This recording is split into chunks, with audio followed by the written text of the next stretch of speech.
दोस्तों, आखिर क्यों रावण अपने ही भाई विभीषण की बेटी के साथ हर रोज संभोग करता था? क्या थी इसके पीछे की असली सच्चाई? प्रिय दर्शकों, रावण एक ऐसा नाम है जिसे सुनते ही आंखों के सामने एक राक्षसी छवि उभरती है। 10 सिरों वाला एक बलशाली योद्धा जिसकी विद्वत्ता अपार थी, परंतु उसके कर्म उतने ही कलंकित। लेकिन क्या आपने कभी इस बात पर ध्यान दिया कि इतना ज्ञानी और तपस्वी ब्राह्मण जो वेदों का ज्ञाता था, वो इतना पतित कैसे बन गया कि उसने विभीषण जैसे धर्मात्मा के परिवार पर भी अत्याचार किया? आज हम जिस प्रश्न पर चर्चा करने जा रहे हैं वो केवल एक कथा नहीं, बल्कि एक ऐसा रहस्य है जिसे सदियों से छुपाया गया, दबाया गया और फिर भी लोक कथाओं और तमिल ग्रंथों में किसी न किसी रूप में जीवित रखा गया। आखिर क्यों रावण विभीषण की बेटी के साथ हर रोज संभोग करता था? यह प्रश्न केवल शरीर की प्यास का नहीं है, ये उस मानसिक विकृति की परछाई है जो घमंड में चूर व्यक्ति को क्या क्या करवाती है। ये उस सत्ता की कहानी है जो ज्ञान और भक्ति की भूमि को भी रौंद सकती है। जब एक भाई धर्म के मार्ग पर चलता है और दूसरा अधर्म के नशे में चूर हो जाता है, तब भाईचारे की मर्यादा, नारी की मर्यादा और स्वयं की मर्यादा का क्या होता है? यही प्रश्न इस घटना के पीछे छिपा है। रावण केवल एक राक्षस नहीं था, वो उस सत्ता का प्रतीक बन चुका था जो स्त्री को भोग की वस्तु मानती थी। ये विषय केवल सनसनी फैलाने का नहीं, बल्कि ये समाज के उस अंधकार की परत खोलने का प्रयास है जहां किसी के भी धर्म, रिश्ते, मर्यादा और आत्मसम्मान को सत्ता कुचल सकती है।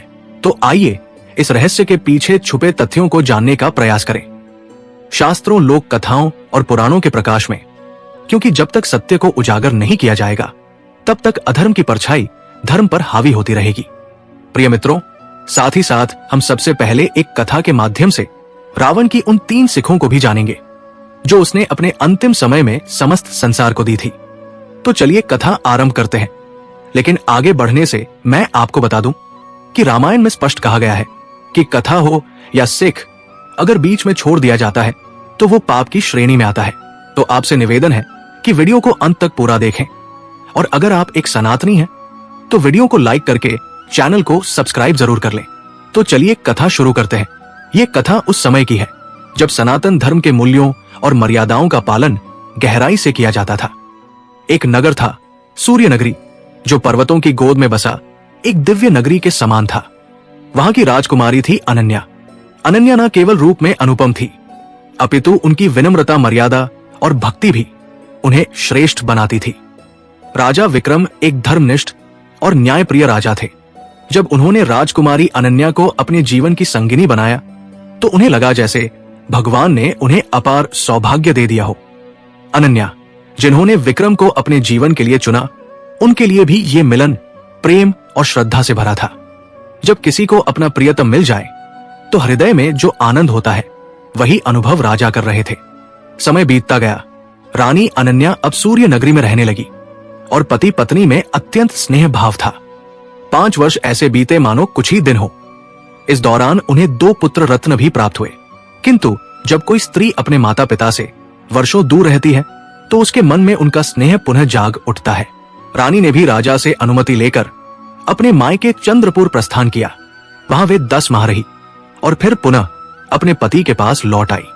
लेकिन लौटने के 2 महीने बाद ही उन्होंने एक पुत्र को जन्म दिया। राजा विक्रम पहले तो चकित रह गए। मन में संशय उत्पन्न हुआ, क्या ये संतान मेरी ही है? उन्होंने कभी नहीं सुना था कि कोई स्त्री केवल 2 महीने में गर्भ धारण कर संतान को जन्म दे। उनका मन व्याकुल हो उठा। वीरानी पर दोषारोपण कर सकते थे, किंतु अनन्या की सुंदरता, उसकी भक्ति और विनम्रता ने उन्हें रोक लिया। जैसे कोई व्यक्ति घी में गिरने वाली मक्खी को निकाल देता है पर सारा घी नहीं फेंकता, वैसे ही राजा ने इस प्रसंग को शांत रखा। वे कहते थे, राजाओं की रानियां बदलती रहती हैं। ये कोई असामान्य बात नहीं है, परंतु मन के भीतर छिपा संदेह अब धीरे धीरे शब्दों में बदलने लगा। राजा अक्सर अकेले में रानी को दोष देते, उन्हें कठोर शब्द कहते और कई बार दूसरी रानी लाने की बात भी करने लगे। रानी बार बार उन्हें शांति से समझाती, प्रार्थना करती कि स्वामी, आपको भ्रम हुआ है, ये बालक भी आपका ही पुत्र है। रानी ने उन्हें उनके ही अतीत की ओर इंगित किया। क्या आपको याद नहीं, आपने कभी हमारे पिता के दरबार की एक नर्तकी से स्नेह किया था और आपने उसी से मिलने के लिए मेरे मायके जाने के बाद भी बार बार भिन्न वेश में जाकर भेंट की थी। उस लड़की को भी पता है और मेरी अनुपस्थिति में आपके मन में विकार आ गया। लेकिन उस समय जब वो रजस्वला थी तो उसने मेरे ही रूप में आपको भेजा। अंधकार में आप मुझे न पहचान सके और मौन धारण किए। मैंने भी कुछ नहीं कहा। रानी के वचनों में पीड़ा थी, भक्ति थी और सत्य की ज्वाला थी। किंतु राजा का मन फिर भी शांत ना हुआ। वे बोले, तुम कितना भी कहो, मैं तुम पर विश्वास नहीं कर सकता। तुम एक स्त्री हो और तुम्हारा ये अपराध क्षमा योग्य नहीं है। समय बीतता गया। तीनों राजकुमार बड़े हुए। 2 राजकुमार स्वस्थ और तेजस्वी थे, परंतु छोटा राजकुमार शरीर से दुर्बल था। राजा उसे देखकर और भी क्रोधित होते। उनका स्नेह रानी से टूट चुका था। अब अधिकतर समय रंगशाला में नर्तकियों के साथ व्यतीत करते या शिकार के लिए जाते। उनका एक प्रिय स्थान था, उनका दिव्य बगीचा, जहां एक चमत्कारी वृक्ष था। उस वृक्ष पर स्वर्ण फल लगते थे, जो उनके पूर्वज की तपस्या का फल था। राजा वहां जाकर शांति अनुभव करते। सूर्य नगरी राज्य पहाड़ी की तलहटी में होने के कारण उस राज्य को कोई अलग से आय का विशेष स्रोत नहीं था। अक्सर राजा के पूर्वज तंगहाली में रहा करते थे, तो राजा विक्रम के एक पूर्वज ने प्रभु की तपस्या कर एक सुनहरा पेड़ प्राप्त किया था, जो रोज सोने के फल देता था।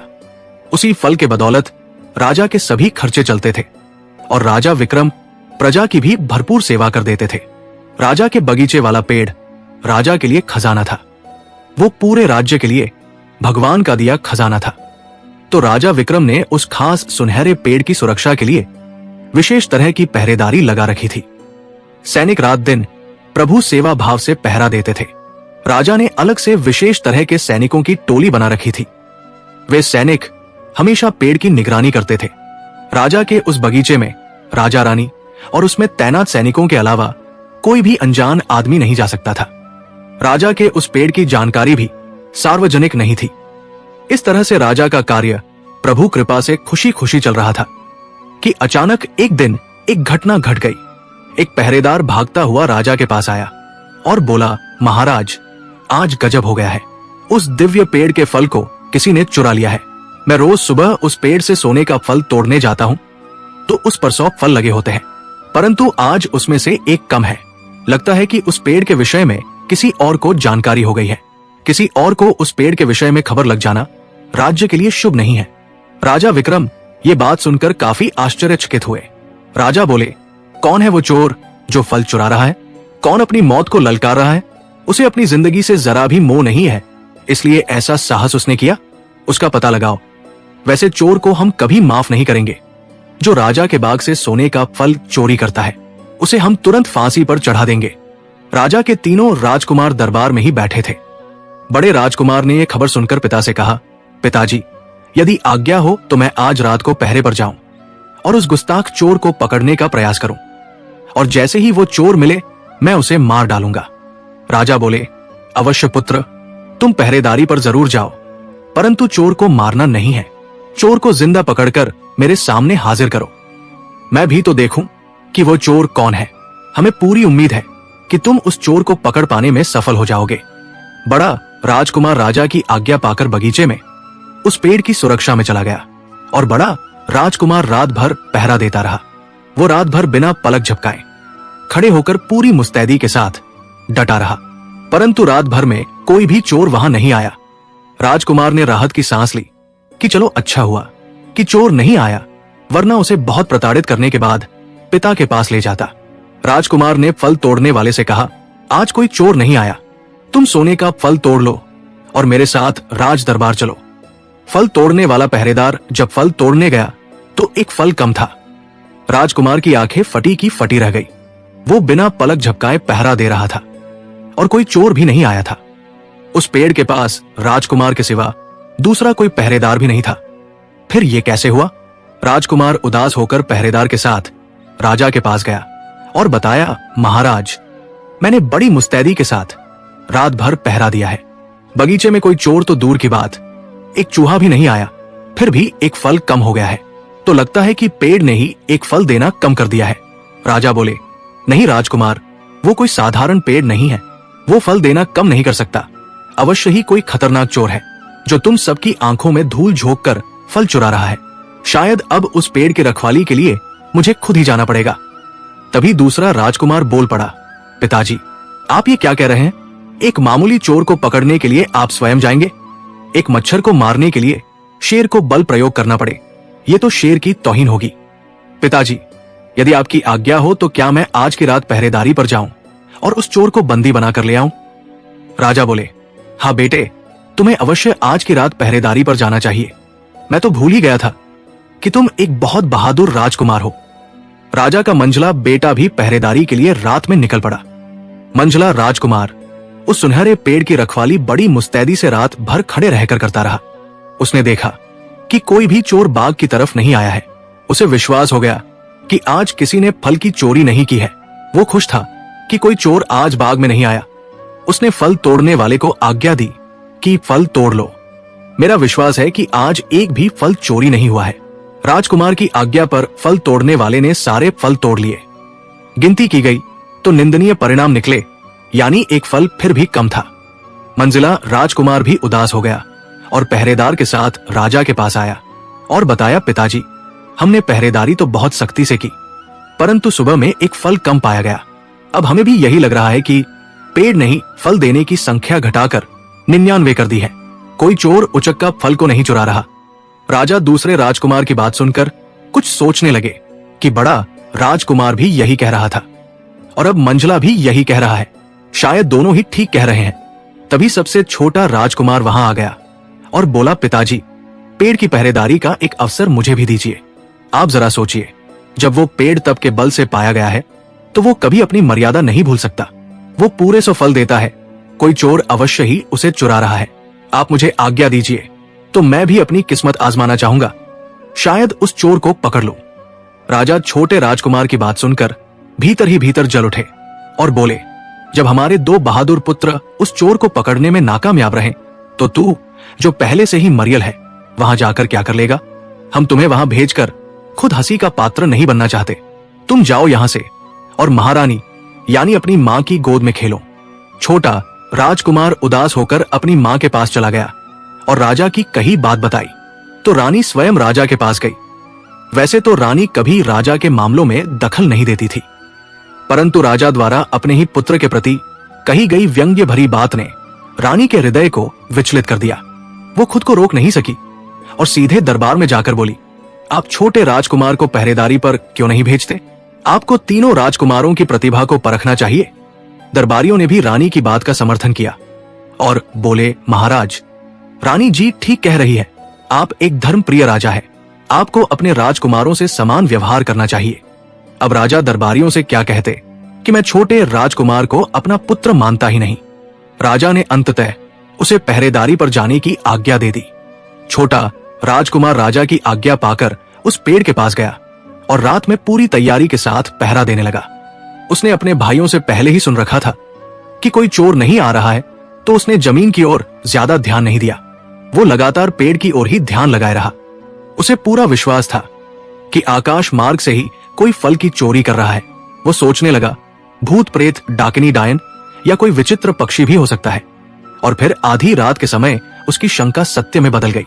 उसने देखा कि आकाश मार्ग से एक सोने का तोता उड़ता हुआ आया और बहुत ही सरलता से एक सोने का फल तोड़कर उड़ने ही वाला था। तभी राजकुमार ने तुरंत निशाना साधते हुए एक छोटा पत्थर उसकी ओर उछाल दिया। वह पत्थर तोते के पंख से जा लगा और एक सुनहरा पंख टूटकर गिर गया, परंतु तोता एक फल लेकर उड़ने में सफल रहा। राजकुमार ने वो पंख उठाकर अपनी जेब में रख लिया। उसने ना कभी सोने के तोते के विषय में सुना था और ना ही कभी देखा था, लेकिन आज पहली बार देखा और उसका प्रमाण भी अपने पास रख लिया। प्रातःकाल छोटा राजकुमार 99 फल लेकर पहरेदार के साथ राजा के पास वापस लौटा और बताया, महाराज, मैंने चोर को देख लिया है। चोर कोई मनुष्य नहीं है, बल्कि एक तोता है। अफसोस कि मैं उसे पकड़ नहीं सका। वो तोता भी कोई साधारण तोता नहीं है, वो तो सोने के पंखों वाला दिव्य तोता है। राजा बोले, क्या बकवास करता है? कहीं सोने का भी तोता होता है? राजकुमार बोला, महाराज, मैं इसका प्रमाण भी साथ लाया हूं। उसने जेब से सोने का पंख निकालकर राजा को दे दिया। राजा आश्चर्यचकित हो देखता रह गया। उसे पहली बार भले ही मन से नहीं, पर दरबारियों के सामने छोटे राजकुमार की प्रशंसा करनी पड़ी। राजा बोले, इतना सुंदर सोने का तोता फिर रहता कहां है? वो तो हमारे दरबार की शोभा होना चाहिए। यदि वो हमारे बाग तक आता है तो अवश्य हमारे राज्य के किसी वन में ही रहता होगा। राजा विक्रम ने बड़े राजकुमार को आदेश दिया, तुम जाओ और उस सुनहरे तोते को पकड़कर दरबार में ले आओ। राजा की आज्ञा पाकर बड़ा राजकुमार तोते को ढूंढने जंगल में निकल पड़ा। उसने बहुत प्रयास किया, लेकिन उसे जंगल में कहीं भी वो सुनहरा तोता नहीं दिखा।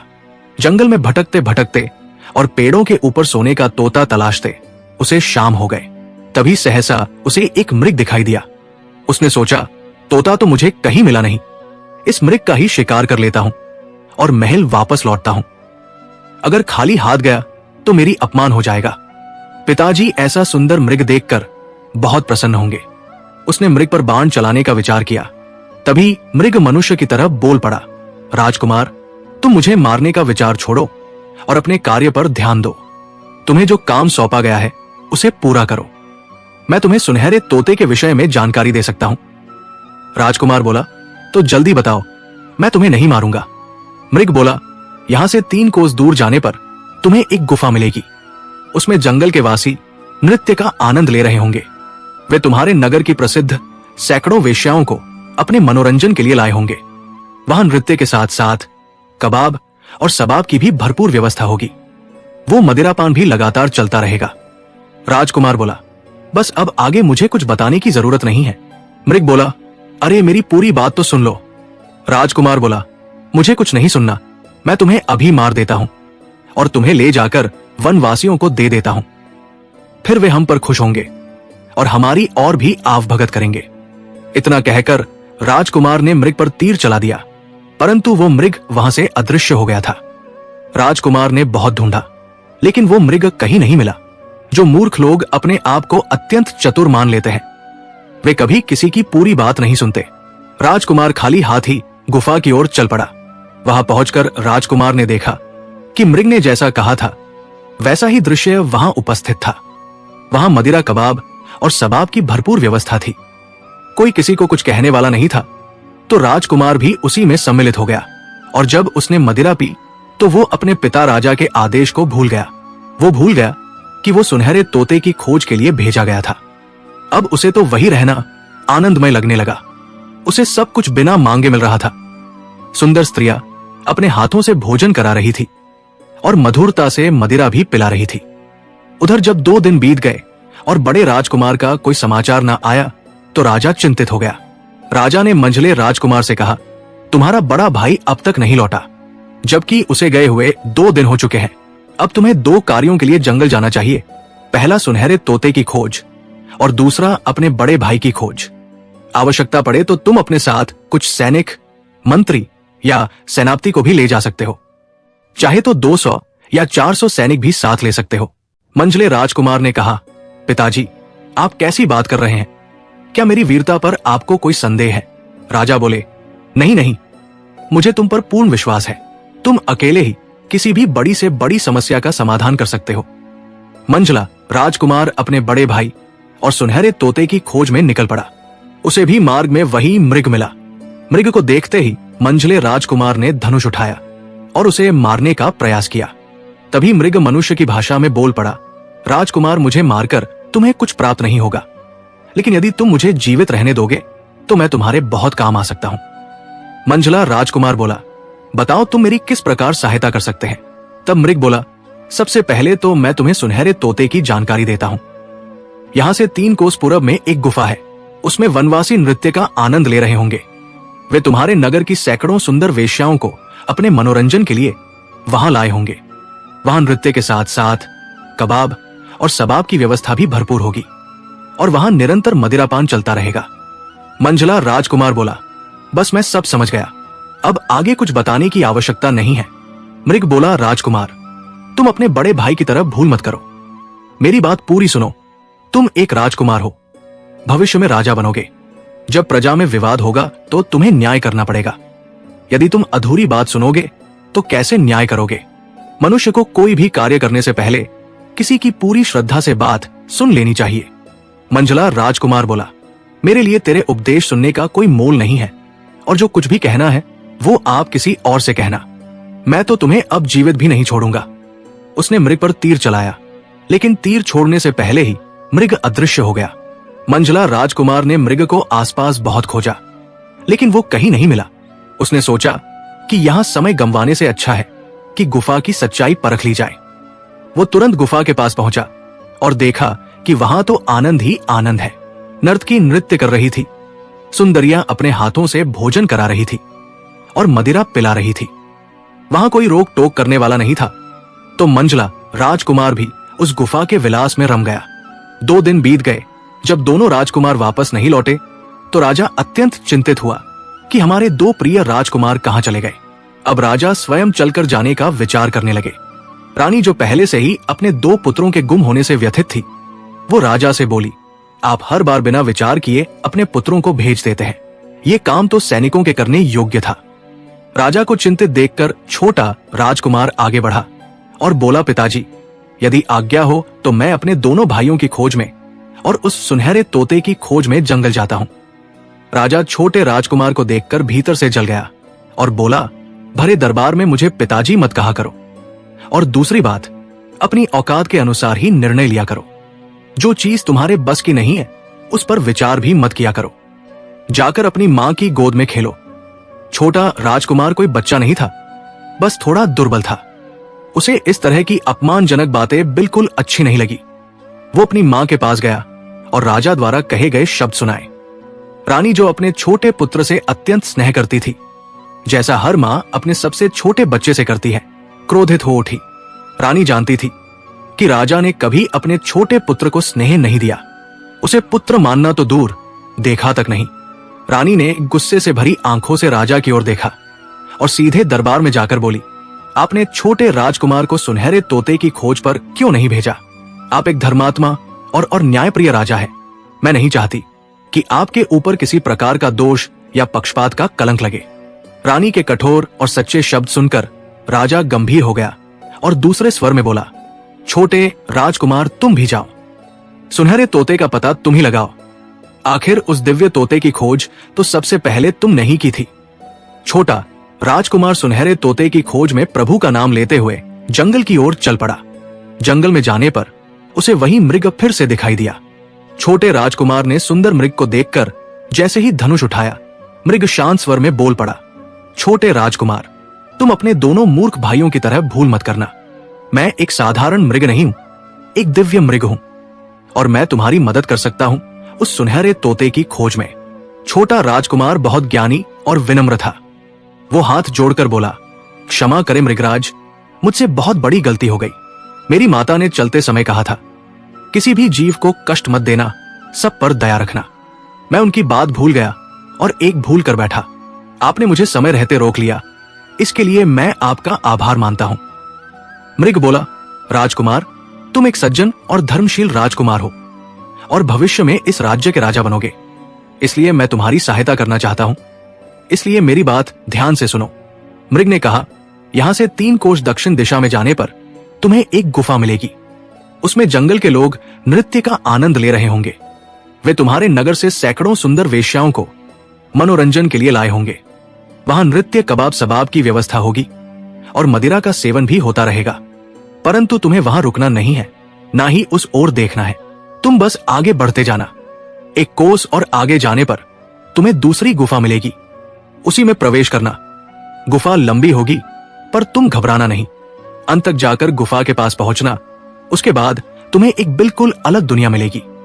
वहां इस समय रात होगी और सब लोग भोजन करके सो गए होंगे। तुम निडर होकर राजमहल में प्रवेश कर जाना। सामने ही एक पिंजरे में सुनहरा तोता झूलता हुआ मिलेगा। तुम बिना संकोच उस पिंजरे को लेकर महल से बाहर निकल जाना। लेकिन ध्यान रखना, वो तोता तुम्हें बहुत भटकाने की कोशिश करेगा। वहां बहुत से पिंजरे होंगे। वो कभी कहेगा, मुझे सोने के पिंजरे में ले चलो, कभी कहेगा चांदी के में ले चलो, कभी कहेगा हीरे से जड़े हुए पिंजरे में, तो कभी लोहे या काठ के पिंजरे में। लेकिन तुम उसकी एक भी बात मत मानना। उसकी बातों को ऐसे अनसुना कर देना जैसे तुम्हें कुछ सुनाई नहीं देता। अब देर मत करो, जाओ और अपना कार्य प्रभु की कृपा से पूरा करो। छोटा राजकुमार मृग की बात को श्रद्धा और विश्वास के साथ मानकर आगे बढ़ चला। रास्ते में उसे वही गुफा मिली जहां से नृत्य और मधुर संगीत की आवाजें आ रही थी। लेकिन उसने उधर एक नजर तक नहीं डाली और मृग की कही बात याद रखते हुए आगे बढ़ गया। आगे उसे दूसरी गुफा मिली जिसमें वो बिना हिचकिचाहट के प्रवेश कर गया। गुफा लंबी थी पर उसने धैर्य नहीं छोड़ा। गुफा पार करते ही सचमुच एक अलग दुनिया उसके सामने थी। एक विशाल राजमहल सामने खड़ा था। राजकुमार उसमें निडर होकर प्रवेश कर गया। वहां बहुत से सैनिक पहरा दे रहे थे लेकिन किसी ने उसे रोका नहीं। राजकुमार को यह देख आश्चर्य हुआ कि यहां कोई रोक टोक नहीं कर रहा। वो सीधे उस स्थान पर पहुंच गया जहां वह सुनहरा तोता पिंजरे में झूल रहा था। राजकुमार ने उसे देखते ही पहचान लिया कि यही तो वो तोता है जो हमारे बाग से फल चुराया करता था। उसने बिना समय गवाए पिंजरे को उठाया और बाहर चलने लगा। तभी तोता बोला, राजकुमार आप भी कमाल करते हो। जब मुझे साथ ले ही जा रहे हो तो इस टूटे पिंजरे में क्यों? यहां इतने सुंदर पिंजरे पड़े हैं, मुझे उनमें से किसी एक में रखकर ले चलो। राजकुमार बोला, नहीं, मैं तुम्हारी बात नहीं मान सकता। तोता बोला, अच्छा तो तुम उस धोखेबाज मृग की बातों में आ गए हो। उसने तो कई लोगों को मुसीबत में डाल दिया है। तुम अपने विवेक से सोचो, जब किसी बहू बेटी की विदाई होती है तो क्या पुराने कपड़ों में होती है? क्या पैदल जाती है? नहीं ना, पालकी होती है उसके लिए। समझो मेरी भी विदाई हो रही है तो क्या मुझे टूटे पिंजरे में लेकर जाओगे? कम से कम चांदी का पिंजरा तो ले ही सकते हो। देखो मैं तो स्वयं तुम्हारे साथ चलने को तैयार हूं, फिर डर किस बात का? राजकुमार को थोड़ी देर तो लगा कि शायद तोता ठीक कह रहा है। उसने उसे चांदी के पिंजरे में रखने का विचार किया, लेकिन जैसे ही उसने तोते को पुराने पिंजरे से निकालकर चांदी के पिंजरे में रखा, तोता जोर जोर से चिल्लाने लगा, बचाओ बचाओ, मुझे डाकू चुरा कर ले जा रहा है। तोते की तेज आवाज सुनकर पहरेदार सजग हो गए और तुरंत राजकुमार को बंदी बना लिया। अब राजकुमार अपनी भूल पर बहुत पछता रहा था। उसे याद आया कि मृग ने बार बार चेताया था, तोते की बात मत मानना। लेकिन मैं कितना मूर्ख निकला, उसी की बातों में आ गया। जब प्रभात की बेला आई तो सोने के तोते ने छोटे राजकुमार को चोरी के आरोप में राजा के सामने उपस्थित करवा दिया। राजा ने कठोर स्वर में पूछा, तुम कौन हो और हमारे तोते को चुराने का प्रयास क्यों कर रहे थे? राजकुमार ने हाथ जोड़कर निवेदन किया, मैं सूर्य नगरी के धर्मनिष्ठ राजा विक्रम का सबसे छोटा पुत्र हूं और मैं सोने के तोते को ले जाने आया था। राजा बोले, तुम शायद नहीं जानते कि हमारे राज्य में चोरी की सजा मृत्यु है। हम अभी तुम्हें मृत्युदंड दे सकते हैं, परंतु ये जानकर कि तुम किसी राज्य के राजकुमार हो, हम सोच सकते हैं कि तुम्हें एक अवसर दिया जाए। तुम्हें क्षमा मिल सकती है, पर एक शर्त पर। यहां से 50 कोस दूर एक अन्य राजा का राज्य है। उसके पास एक ऐसा दिव्य घोड़ा है जो धरती पर नहीं चलता। वो आकाश मार्ग से उड़ता है और एक ही क्षण में अंतर्धान हो जाता है। उस पर सवारी करने वाले को ना कोई मनुष्य पकड़ सकता है और ना ही राक्षस या दैत्य उस तक पहुंच सकता है। तुम्हें वही दिव्य घोड़ा हमारे लिए लाकर देना होगा। यदि अपने जीवन की रक्षा चाहते हो तो उसे चुराकर हमारे पास लाओ। और एक बात स्मरण रखना, भागने की चेष्टा मत करना, क्योंकि अब तुम अपने राज्य में नहीं हो। यहां तुम्हारे पिता का कोई अधिकार नहीं। गुफा का द्वार तुम्हारे राज्य की ओर जाता है, लेकिन वहां हमारे रक्षक खड़े हैं। वे रक्षक एक से एक बलवान। यदि उन्होंने तुम्हें देखा तो तत्काल प्राण ले लेंगे। इसलिए जाकर हमारे लिए वो घोड़ा ले आओ। यदि सफल हुए तो ये सोने का तोता भी तुम्हें दे देंगे। राजकुमार हृदय में भय और चिंता लिए उस राजा के कहे अनुसार चल पड़ा, परंतु अब उसके पास आगे की युक्ति नहीं थी। उसने मृग की बात नहीं मानी थी और उसी का परिणाम अब भोग रहा था। चलते चलते मार्ग में उसे फिर वही दिव्य मृग मिला। राजकुमार को आशा की किरण दिखी। उसने मृग को देखा तो हर्षित हुआ, पर मृग की दृष्टि में इस बार करुणा नहीं, क्रोध था। मृग बोला, राजकुमार, मैंने तुम्हें समय रहते समझाया था कि तोते की बातों में मत आना, पर तुम भी उसी राह पर चले। मुझे लगता है कि तुम अपने भाइयों से भी अधिक नासंभ हो, इसलिए तुमने पिंजरा बदला। अब देखो कैसे बंधन में फंस गए हो। राजकुमार ने लज्जित होकर कान पकड़ते हुए कहा, मृग, मुझसे भूल हो गई है। मेरी माता ने कहा था कि जब भी गलती हो विनम्रता से क्षमा मांगनी चाहिए। कृपया मुझे एक और अवसर दो और मेरी सहायता करो। मृग के हृदय में दया उत्पन्न हुई। उसने कहा, ठीक है, अंतिम बार सहायता कर देता हूं, पर इस बार अगर फिर से मूर्खता की तो मैं फिर कभी सहायता नहीं करूंगा। सुनो, वो दैवीय घोड़ा रानी के तालाब के पास एक बगीचे में छिपाया गया है। तुम वहां जाओ, पर घोड़े की पीठ पर मत बैठना। पहले एक मजबूत रस्सी से उसे महल से दूर ले जाओ, फिर उसकी पीठ पर बैठना। तब वो घोड़ा तुम्हें जहां चाहोगे वहां ले जाएगा। जाओ और अपने कार्य को पूर्ण करो। राजकुमार ने मृग की बात मानी और रानी के तालाब के पास स्थित बगीचे में गया। वहां उसे वो विचित्र स्वर्ण घोड़ा दिखाई दिया, परंतु उसने फिर वही गलती दोहरा दी। मृग की बात भूल गया और सीधे घोड़े पर बैठ गया। घोड़ा तुरंत उसे हवा में उड़ता हुआ वापस उसी राजा के दरबार में ले गया। राजा ने राजकुमार को देख लिया और उसे बंदी बना लिया। राजा ने पूछा, तुम कौन हो और हमारे दिव्य घोड़े को चुराने का दुस्साहस क्यों किया? राजकुमार ने करुण स्वर में कहा, मैं एक पीड़ित राजकुमार हूं, एक संकट में फंसकर इस घोड़े को लेने आया था। राजा बोले, तुम्हारी ये धृष्टता क्षमा योग्य नहीं है, तुम्हें मृत्युदंड दिया जाएगा, परंतु यदि तुम एक और कार्य हमारे लिए कर सको तो तुम्हें क्षमादान दिया जा सकता है। तुम्हें पड़ोस के राज्य की राजकुमारी काव्य को हमारे लिए लाना होगा। यदि तुम उसे हमारे पास ले आओगे तो ये विचित्र घोड़ा तुम्हें दे दिया जाएगा, अन्यथा तुम्हारा अंत निश्चित है। राजकुमार की मजबूरी थी, वो पड़ोसी राजा की राजकुमारी काव्या को लाने के लिए निकल पड़ा। वो जानता था कि ये कार्य असंभव जैसा है, फिर भी मनुष्य में जब तक सांस है आशा नहीं छोड़ता, और जो पानी में उतरने से नहीं डरता वही जीवन की नाव पार करता है। राजकुमार अपने लक्ष्य की खोज में आगे बढ़ा। रास्ते में उसे वही दिव्य मृग पुनः मिला। इस बार राजकुमार की आंखें झुकी थी। वो अपनी मूर्खता पर पश्चाताप कर रहा था, सिर पकड़कर बैठा था। मृग बहुत क्रोधित हुआ और बोला, मूर्ख तो बहुत देखे, परंतु तेरे जैसा नहीं। मैं जिस बात से मना करता हूं तू वही करता है, फिर भी चलो एक बार और तेरी सहायता कर देता हूं। मृग ने कहा, तू राजमहल मत जाना, वहां राजकुमारी तुझे नहीं मिलेगी, उल्टे नई मुसीबत में फंस जाएगा। महल के पीछे एक पवित्र सरोवर है जिसे लोग रानी का तालाब कहते हैं। राजकुमारी काव्या प्रतिदिन प्रातःकाल वहां स्नान के लिए आती है। तू उसी के पास के फूलों की वाटिका में छिपकर बैठ जाए। जब वो स्नान करके महल की ओर लौटे तब तू निसंकोच होकर उसका हाथ पकड़ लेना। वो बिना किसी विरोध के तेरे साथ चलने को तैयार हो जाएगी, परंतु ध्यान रखना, वो अपनी माता पिता से मिलने की प्रार्थना करेगी, उसे मिलने मत देना, नहीं तो घोर संकट में फंस जाएगा। वहां से फिर कोई तुझे बचा नहीं पाएगा। अब जाओ और मेरी बातों का पालन करना। राजकुमार उस राज्य की ओर चल पड़ा जहां राजकुमारी रहती थी। वहां पहुंचकर उसने देखा कि रानी का तालाब अत्यंत सुंदर है। उसके चारों ओर हरियाली बाग बगीचे और रंग बिरंगे पुष्प की सुगंध फैली है। राजकुमार छिपकर राजकुमारी के आने की प्रतीक्षा करने लगा।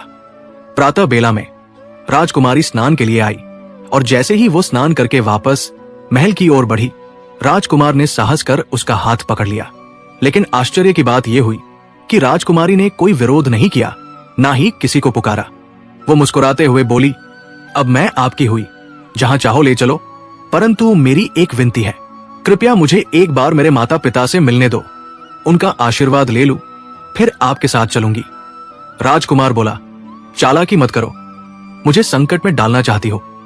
यह सुनकर राजकुमारी रोने लगी और बोली, कैसे पति हो तुम जो मेरी एक बात भी नहीं मान सकते? आज तो विवाह भी नहीं हुआ और तुम मेरी भावनाएं नहीं समझ रहे, तो फिर आगे जीवन भर क्या होगा? राजकुमारी के नेत्रों में आंसू देखकर राजकुमार का हृदय पिघल गया। वो बोला, राजकुमारी, चाहे तुम मुझे मृत्यु पर चढ़ा दो, परंतु रोती हुई तुम्हें मैं नहीं देख सकता है। जाओ अपने माता पिता से मिल लो। राजकुमारी महल की ओर चली गई।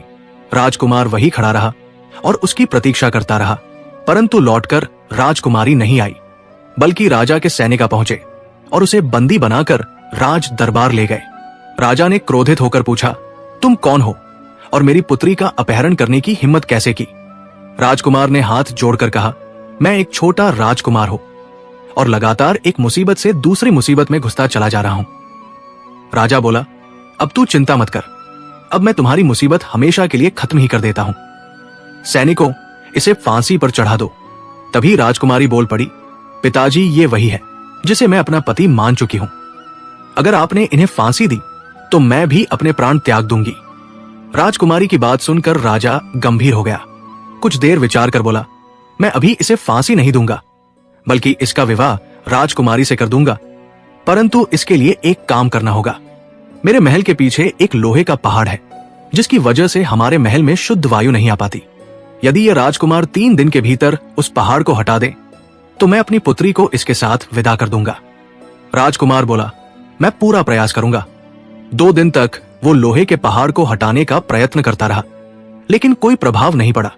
तभी वहां दिव्य मृग प्रकट हुआ और बोला, चिंता मत करो मेरे मित्र, अब मैं इसे हटा देता हूं। मृग ने अपने सिंग से पहाड़ को छुआ और वो लोहे का पहाड़ पल भर में अदृश्य हो गया। इतना कर वो राजकुमार महल वापस चला गया। राजा ने ये अद्भुत चमत्कार देखा तो वो राजकुमार की भक्ति, पुरुषार्थ और सौभाग्य से प्रसन्न हुआ। उसने राजकुमार को दरबार में बुलाकर राजकुमारी काव्या से उसका विधिवत विवाह कराया और सम्मान पूर्वक विदा कर दिया। राजकुमार और राजकुमारी चल पड़े। रास्ते में फिर वही दिव्य मृग मिला और हंसते हुए बोला, कहो मित्र, अब तो विवाह भी हो गया, अब तो सभी कठिनाइयां समाप्त हो गई होंगी। राजकुमार मुस्कुराकर बोला, मित्र, विवाह तो हो गया, परंतु अभी संघर्ष खत्म नहीं हुआ। अब इस राजकुमारी को लेकर अगले राजा के पास जाऊंगा ताकि वहां से वो दिव्य घोड़ा प्राप्त कर सकूं और फिर उस तोते वाले राजा के पास लौटूंगा। मृग बोला, तुम सच में बहुत भोले हो। अरे, जिससे तुम्हारा विवाह हो चुका है, जो अब तुम्हारी धर्म पत्नी बन चुकी है, उस पर किसी दूसरे की कुदृष्टि पड़े, ये तुम्हें कैसे सहन हो सकता है? और तुम स्वयं कह रहे हो कि उसे किसी और को सौंप दोगे, क्या ये धर्म है? राजकुमार बोला, बस यही तो मेरे मन की दुविधा है। मैं अपनी प्रिय पत्नी को अपने जीते जी किसी को नहीं दे सकता। है मित्र, अब तुम ही कोई मार्ग बताओ जिससे मैं धर्म की मर्यादा भी ना तोड़ूं और संकट से भी मुक्त हो जाऊं। मृग बोला, मार्ग है, पर बुद्धिमानी से चलना होगा। तुम पहले उस घोड़े वाले राजा के पास जाओ और कहो कि मैं तुम्हारे लिए राजकुमारी को लाया हूं, लेकिन जब तक तुम मुझे यंत्र युक्त घोड़ा नहीं दोगे, मैं राजकुमारी को तुम्हें नहीं सौंपूंगा। एक बात ध्यान रखना, राजकुमारी का हाथ पकड़े रहना, उसे कभी मत छोड़ना। यदि एक बार हाथ छूट गया तो वो फिर कभी तुम्हें नहीं मिलेगी और तुम्हारी अर्धांगिनी किसी अधर्मी राजा की दासी बन जाएगी। अगर वो राजा अपने हाथों से तुम्हें यंत्र दे देता है तो वो घोड़ा फिर उसकी अधीनता में नहीं रहेगा, बल्कि तुम्हारे इशारे पर चलेगा। जब तुम राजकुमारी का हाथ थामे रहोगे तो वो स्वतः ही तुम्हारे साथ घोड़े पर सवार हो जाएगी और तुम उड़कर वहां से निकल जाना और राजा भी कुछ नहीं कर पाएगा। फिर जब तुम तोते वाले राजा के पास जाओ तो घोड़े से नीचे मत उतरना, वहीं से कहना, पहले मुझे तोता दो। वो विवश होकर तुम्हें तोता दे देगा और तुम पिंजरा लेकर तुरंत उड़ जाना। ये सब कर लेने के बाद मैं तुम्हें गुफा के बाहर मिलूंगा। राजकुमार मृग की बातों के अनुसार उस घोड़े वाले राजा के पास गया। राजा से कहा, महाराज, मैं राजकुमारी काव्या को लेकर आया हूं, परंतु जब तक आप मुझे यांत्रिक घोड़ा नहीं देंगे, मैं राजकुमारी आपको नहीं दूंगा। राजा तो राजकुमारी को देखकर मुग्ध हो गया। उसे लगा कि अब उसका स्वप्न पूर्ण होने वाला है। उसने बिना सोच विचार किए यंत्र युक्त घोड़ा राजकुमार को सौंप दिया। राजकुमार तुरंत घोड़े पर सवार हो गया, क्योंकि उसका हाथ राजकुमारी के हाथ में था, तो वो भी उसी क्षण घोड़े पर बैठ गई। घोड़ा आकाश की ओर उड़ चला। फिर राजकुमार उस तोते वाले राजा के पास गया। उसने कुछ कहे बिना ही सोने के तोते का पिंजरा उठाया और उड़ चला गया। और जैसे ही गुफा से बाहर आया, अब उसके पास तीनों दिव्य वस्तुएं थी, यांत्रिक घोड़ा, सोने का तोता और धर्म पत्नी राजकुमारी काव्या। मृग पहले से उसका इंतजार कर रहा था। राजकुमार ने कहा, हे मित्र, तुमने हमारे लिए क्या कुछ नहीं किया, परंतु मैंने तो तुम्हारे लिए कुछ भी नहीं किया। कहो, मैं तुम्हारे लिए क्या सेवा करूं? मृग बोला, यदि तुम सच में मुझसे प्रसन्न हो तो मेरी गर्दन मेरे शरीर से अलग कर दो। राजकुमार बोला, हे मित्र, ये कहकर मुझे क्यों धोखा देना चाहते हो? मैं तो तुम्हारे लिए अपने प्राण तक दे सकता हूं, पर तुम्हें खरोंच तक नहीं आने दूंगा। मृग बोला, यदि ये छोटा सा कार्य भी नहीं कर सकते तो आप अपने घर लौट जाओ। अपनी पत्नी का सदा ध्यान रखना, उसे कभी कोई दुख ना होने देना। तुम दो बातें ध्यान से सुनो। पहली, रास्ते में चाहे कोई कितना भी अपना लगे, चाहे वो भाई ही क्यों ना हो, कितना भी संकट में हो, उसकी सहायता मत करना। दूसरी बात, घर लौटते समय किसी कुआं, भीड़ या मेले के पास मत जाना। राजकुमार ने वचन दिया, मैं तुम्हारी हर बात का पालन करूंगा। फिर वो अपनी धर्म पत्नी, यंत्र युक्त घोड़ा और सोने का तोता लेकर आगे बढ़ा। तभी उसने देखा कि उसके दोनों बड़े भाई वनवासियों द्वारा फांसी पर चढ़ाने के लिए ले जाए जा रहे हैं। राजकुमार वहीं ठिठक गया और देखने लगा। राजकुमारी काव्या ने तुरंत उसे याद दिलाया, मृग की कही बात याद है, कृपया यहां मत रुकिए। राजकुमार बोला, राजकुमारी, ये दोनों जो फांसी पर चढ़ने जा रहे हैं मेरे सगे भाई हैं। मैं अपनी आंखों के सामने इन्हें मृत्यु को जाते कैसे देख सकता हूं? और पिताजी ने भी मुझे इन्हीं की खोज में भेजा था। अब आप ही कहो, मैं क्या करूं? राजकुमारी काव्या बोली, जब संकट अपने लोगों पर आ पड़े तो उनका साथ देना ही सच्चा धर्म है। आपको अवश्य इनकी सहायता करनी चाहिए। राजकुमार ने जंगल के सरदार से पूछा, हे सरदार, आप इन दोनों को किस अपराध की सजा दे रहे हैं? सरदार बोला, हमने एक उत्सव रखा था जिसमें नर्तकियों को बुलाया गया था। स्वादिष्ट भोजन, व्यंजन और मदिरा की भी पूरी व्यवस्था थी। ये दोनों बिना बुलाए उस आयोजन में पहुंच गए। वहां खूब आनंद लिया, वेश्याओं के साथ रंग रलियां मनाई, लेकिन जब भुगतान की बारी आई तो आंखें दिखाने लगे। अब हम इन्हें फांसी देकर इस झगड़े की जड़ को समाप्त कर रहे हैं। राजकुमार बोला, हे सरदार, आपने जो भी इन पर किया है वो मुझसे ले लीजिए और कृपा करके इन्हें छोड़ दीजिए। सरदार बोला, अगर तुम इन्हें मुक्त कराना चाहते हो तो 1000 स्वर्ण मुद्राएं देनी होंगी, तभी उन्हें छोड़ा जाएगा।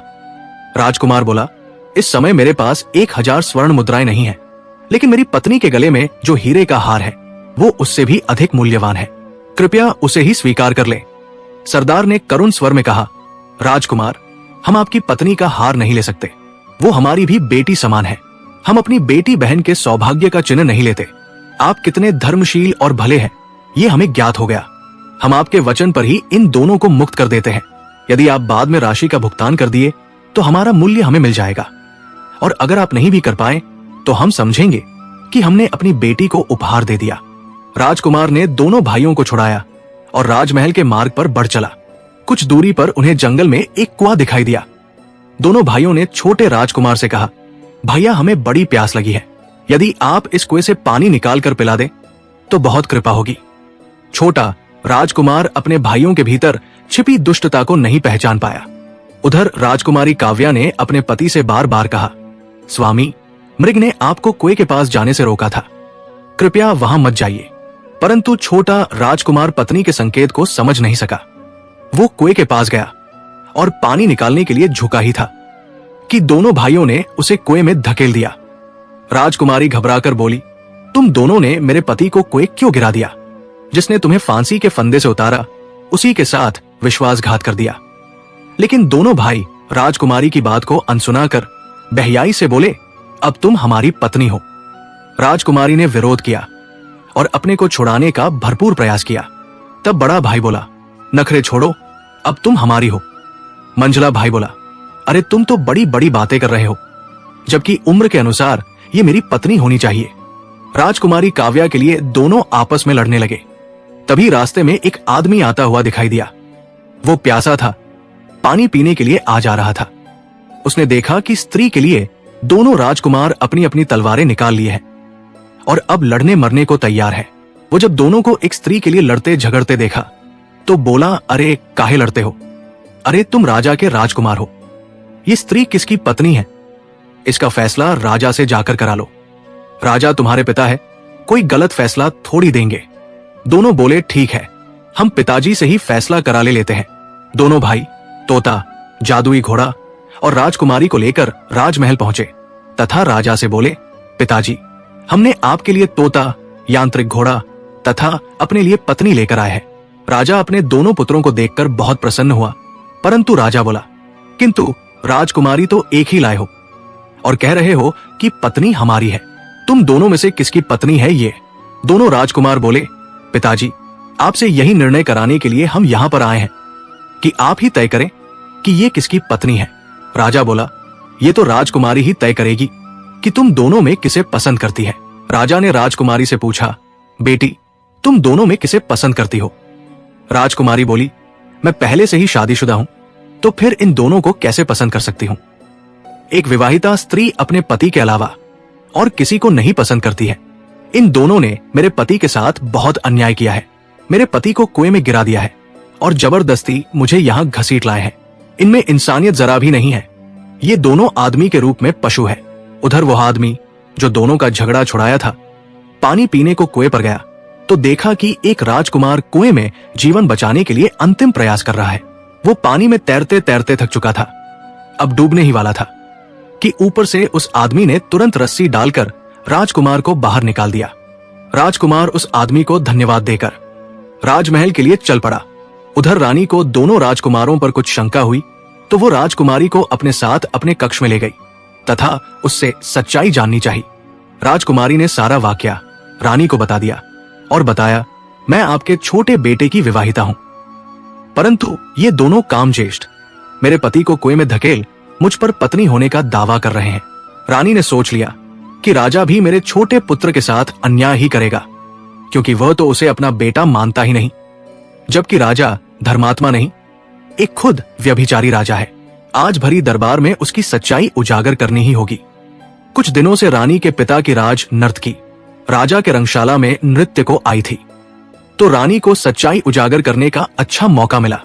रानी राजकुमारी और अपने साथ राज नर्तकी को लेकर राज दरबार में आ गई। राजा के दोनों पुत्र राजकुमारी पर अपना अपना दावा कर रहे थे और राजा से तुरंत निर्णय लेने की मांग कर रहे थे। तभी रानी बीच में बोल उठी, राजा कोई धर्मात्मा नहीं है, ये किसी के साथ न्याय कर ही नहीं सकते। राजा बोला, रानी तुम ये क्या कह रही हो? रानी बोली, मैं वही कह रही हूं जो सत्य है। आपका संबंध इस दरबारी नर्तकी के साथ अनुचित था, फिर आप धर्मात्मा कैसे हुए? और जहां तक छोटे राजकुमार के जन्म की बात है, तो ये सच तो अब नर्तकी ही बताएगी कि उसका जन्म 12 महीने बाद नहीं बल्कि 9वें महीने में हुआ था। राजा आश्चर्य से नर्तकी की ओर देखने लगा। तब नर्तकी बोली, महाराज, रानी हमारे बीच के संबंध को भली भांति जानती थी। जब आप 12 महीने रानी से दूर रहे, तब भी आप हर महीने मुझसे मिलने आया करते थे। उसी समय मैंने रानी को 3 बार आपके पास भेजा था। छोटा राजकुमार किसी और का नहीं, आपका ही पुत्र है। रानी एक सच्ची पतिव्रता है, जिन्होंने अपने पति के सुख के लिए मौन धारण कर लिया था। और आप जो व्यभिचारी होकर भी धर्मात्मा बने बैठे हैं, अब आपके दोनों राजकुमार भी आपकी राह पर चल पड़े हैं, जो अपने छोटे भाई की पत्नी को भी अपनी पत्नी बताने का दुस्साहस कर रहे हैं। संयोगवश ठीक उसी समय छोटा राजकुमार भी दरबार में पहुंचा और प्रारंभ से अंत तक की पूरी सच्चाई दरबार में कह सुनाई। राजा अपने दोनों पुत्रों पर अत्यंत क्रोधित हुआ और बोला, जो अपने छोटे भाई की पत्नी पर कुदृष्टि डाले, वो मेरे राज्य में रहने योग्य नहीं। ऐसे लोगों को तो मृत्यु दंड मिलना चाहिए, परंतु खून का रिश्ता होने के कारण मैं तुम्हें फांसी नहीं दे रहा हूं। मैं तुम्हें अपने राज्य से निष्कासित करता हूं। आज के बाद तुम इस राज्य की सीमा में भी मत आना। राजा ने दोनों को राज्य छोड़ने का आदेश दे दिया। फिर अपनी भूल के लिए रानी से क्षमा मांगी और छोटे राजकुमार को राज्य का उत्तराधिकारी बना दिया। स्वयं वन में जाकर तपस्या करने लगा। राजा बनने के बाद राजकुमार ने अपनी धर्मपत्नी से कहा, हमें उस मृग को आज महल में बुलाना चाहिए। राजकुमारी काव्या ने कहा, मैं भी यही सोच रही थी। उसने हमारे लिए इतना कुछ किया और हम उसके लिए कुछ भी ना कर सके। राजकुमार बोले, तुम मेरे साथ चलो, तुम नारी हो, शायद वो तुम्हारी बात माने और हमारे साथ महल में रहने को तैयार हो जाए। राजकुमार और राजकुमारी जंगल की ओर चल पड़े। उन्हें मृग को खोजने में कोई कठिनाई नहीं हुई। मृग स्वयं उनके पास आ गया। राजकुमारी ने भावुक स्वर में कहा, आप मेरे बड़े भाई जैसे हैं, कृपया हमारे साथ महल चलकर रहिए, हम आपको आदर सहित लेने आए हैं। राजकुमारी की बात सुनकर मृग की आंखों से अश्रु बहने लगे। वो बोला, बहन, मैं तुम्हारा केवल भाई जैसा नहीं, तुम्हारा सगा भाई ही हूं। मुझ पर एक ऋषि का श्राप था, जिसके कारण मैं मृग बना, परंतु उन्होंने ये उपाय भी बताया था कि यदि मेरी बहन का पति मेरी गर्दन काट दे तो मैं फिर से अपने राजकुमार रूप में आ जाऊंगा। यदि तुम अपने भाई को उसके वास्तविक रूप में देखना चाहती हो तो अपने पति से कहो कि वो मेरी गर्दन काट दे। राजकुमार ने करुण भाव से अपनी तलवार उठाई और मृग की गर्दन काट दी, परंतु जैसे ही तलवार चली, मृग कहीं दिखा नहीं। वहां एक तेजस्वी और सुंदर राजकुमार खड़ा था। बहन और भाई वर्षों के बिछड़े हुए थे। वे गले लगकर बहुत रोए। ये आंसू दुख के नहीं, आनंद और पुनर्मिलन के आंसू थे। सभी राजमहल लौट आए। कुछ दिन वो भाई अपनी बहन के पास रहा, फिर अपने नगर मायापुर लौट गया। प्रिय मित्रों, इस कथा के माध्यम से हम उन 3 सिक्कों को जानेंगे जो रामायण में रावण के अंतिम समय में स्वयं रावण ने दिया था। तो चलिए जानते हैं उन तीनों बातों को। स्त्री का अपमान कभी मत करना, वरना कुल का नाश निश्चित है। जैसे रावण ने माता सीता का अपहरण करके धर्म की सीमा को लांघा था, वैसे ही इस कथा में दोनों बड़े राजकुमारों ने अपने छोटे भाई की पत्नी पर अत्याचार किया। परिणाम स्वरूप उन्हें राज्य से निष्कासित कर दिया गया। रावण का अंत भी इसी एक पाप से हुआ। दूसरा, मोह और वासना में अंधा होकर जो धर्म को छोड़ता है, उसका अंत विनाश में होता है। रावण ने भी मोह में आकर मर्यादा का त्याग किया। और इस कथा में राजा और उसके बड़े पुत्रों ने भी अपनी इच्छाओं के लालसा में धर्म को भुला दिया, परंतु सत्य का मार्ग ही अंत में विजय दिलाता है। तीसरा बात, जो अपने कर्मों की सच्चाई स्वीकार कर पश्चाताप करता है वही सच्चा राजा और धर्मात्मा होता है। रावण ने मृत्यु से पूर्व श्री राम के चरणों में जाकर अपने सारे अपराध स्वीकार किए।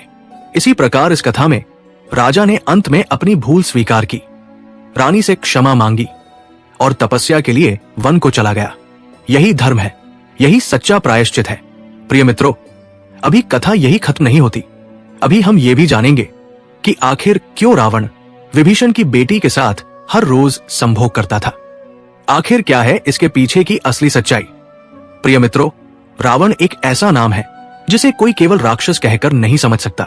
वो शिव का उपासक था, ब्राह्मण कुल का विद्वान था, समस्त वेदों का ज्ञाता था, साम्राज्यवादी नीति का गूढ़ विद्वान और एक महान तपस्वी था। परंतु ये सब होने के बावजूद जब अहंकार और वासना का मिलन होता है तो वहां से पतन का मार्ग प्रारंभ हो जाता है। रावण की विद्वता उसके चरित्र को नहीं बचा पाई, उसकी शक्ति उसके धर्म को नहीं बचा पाई और उसका ज्ञान उसकी वासना से हार गया। लंका का सिंहासन उसे केवल शासन का अधिकार नहीं बल्कि हर किसी पर स्वामित्व की भावना दे बैठा था। यहां तक कि अपने भाई के घर की बेटी भी उसके लिए बेटी नहीं रही। कहते हैं, जब विभीषण ने श्रीराम का पक्ष लिया, जब उसने अधर्म के विरुद्ध धर्म का साथ चुना, तभी रावण का क्रोध सीमा लांघ गया। अपने ही भाई को धोखेबाज कहकर उसने न केवल उसे लंका से निष्कासित किया बल्कि अपने अपमान का प्रतिशोध लेने के लिए उसने जो रास्ता चुना वो धर्म के सबसे निचले स्तर पर था। कुछ जनश्रुतियों और लोक गाथाओं में यह वर्णन आता है कि रावण ने विभीषण की पुत्री को जबरन अपने महल में बुलवाया। वो युवती धर्म, मर्यादा और संस्कारों से सजी थी, परंतु रावण के लिए वो अब केवल एक वस्तु थी, एक प्रतीक थी उस भाई का अपमान करने का जिसने रावण की नजर में उसके साम्राज्य को ठुकरा दिया था। कहते हैं, उसने विभीषण की बेटी के साथ जबरन शारीरिक संबंध बनाए प्रतिदिन, क्योंकि ये वासना नहीं बल्कि तिल तिल कर बदला लेने का उसका अमानवीय तरीके था। विभीषण को यह सब पता था, उसके पास श्रीराम का संरक्षण था, पर फिर भी वो एक बाप था। उसका दिल हर रात तड़पता था। वो जानता था कि रावण की यह हरकत केवल उसके शरीर को नहीं बल्कि उसकी आत्मा को घायल कर रही है। वो स्वयं को दोषी मानता था कि उसने धर्म का साथ देने के लिए अधर्म के खिलाफ खड़े होने का जो निर्णय लिया उसकी कीमत उसकी बेटी चुका रही है। पर विभीषण डगमगाया नहीं, उसने प्रतिशोध नहीं लिया, उसने बदला नहीं मांगा, उसने केवल एक ही मार्ग चुना, प्रभु श्री राम की सेवा का। उसे विश्वास था कि अधर्म का अंत होगा। वो जानता था कि न्याय की गति भले धीमी हो परंतु उसका परिणाम सुनिश्चित होता है। यही उसकी महानता थी जो रावण को भीतर से तोड़ती रही। वो देखता था कि जिसे वो कमजोर समझ रहा है वही उसकी सबसे बड़ी कमजोरी बन गया है। रावण प्रतिशोध के नशे में अपनी मर्यादाओं को खो चुका था और यही उसकी पराजय का कारण बना। कई विद्वान इस कथा को प्रतीकात्मक मानते हैं। कहते हैं कि विभीषण की पुत्री कोई स्त्री मात्र नहीं थी बल्कि वह उस धर्म का प्रतीक थी जो सत्ता और वासना की शिकार होती है। और रावण केवल व्यक्ति नहीं, वो मानसिकता है जो अपनी शक्ति के बल पर स्त्री की मर्यादा को कुचलने का दुस्साहस करती है। ये कथा हमें ये भी बताती है कि केवल शक्ति, विद्वता और पूजा से व्यक्ति महान नहीं बनता। महान वही है जो मर्यादा में जीना जानता है, जो धर्म का सम्मान करता है, जो स्त्री को देवी रूप में देखता है, वस्तु रूप में नहीं। रावण का अंत इसीलिए हुआ, वो सीता को छू नहीं पाया क्योंकि सीता आत्मा थी और पाप आत्मा को नहीं छू सकता। उसने विभीषण की बेटी को अपमानित किया, लेकिन वो स्त्री आहत होकर भी शांत रही क्योंकि उसने प्रतिकार नहीं, सहनशील से धर्म को परास्त करने का मार्ग चुना। विभीषण की ये कथा हमें बताती है कि जो धर्म पर अडिग रहता है वही अंत में विजय होता है। और रावण की ये कथा हमें समझाती है कि किसी भी पुरुषार्थ, किसी भी तपस्या और किसी भी बल का कोई मूल्य नहीं अगर वो वासना और प्रतिशोध के साथ मिल जाए। प्रश्न ये नहीं है कि ये कथा पूर्ण रूप से सत्य है या नहीं, प्रश्न ये है कि ये कथा हमें क्या सिखा रही है। ये हमें चेतावनी देती है, सत्ता और ज्ञान के मध्य में अंधे होकर अगर हमने स्त्री की मर्यादा का अपमान किया, रिश्तों को प्रतिशोध का माध्यम बनाया और धर्म को अपने स्वार्थ से तौला, तो फिर चाहे हम कितना भी विद्वान क्यों ना हो, हम रावण की तरह मिटा दिए जाएंगे। रावण ने भले ही शिव को प्रसन्न किया हो, पर शिव स्वयं नारी के सम्मान के रक्षक है, और जिसने नारी की मर्यादा तोड़ी वो भस्म हो गया। ये कथा केवल इतिहास नहीं, एक आदर्श है, स्त्रियों के लिए, पुरुषों के लिए और सत्ता में बैठे हर उस व्यक्ति के लिए जिसे लगता है कि वह जो चाहे कर सकता है। यदि आपको इस कथा से सीख मिली हो तो वीडियो को लाइक करिए। ये प्रस्तुति पसंद आई हो तो हमारे चैनल को सब्सक्राइब भी करिए। हर हर महादेव, जय शिव शक्ति।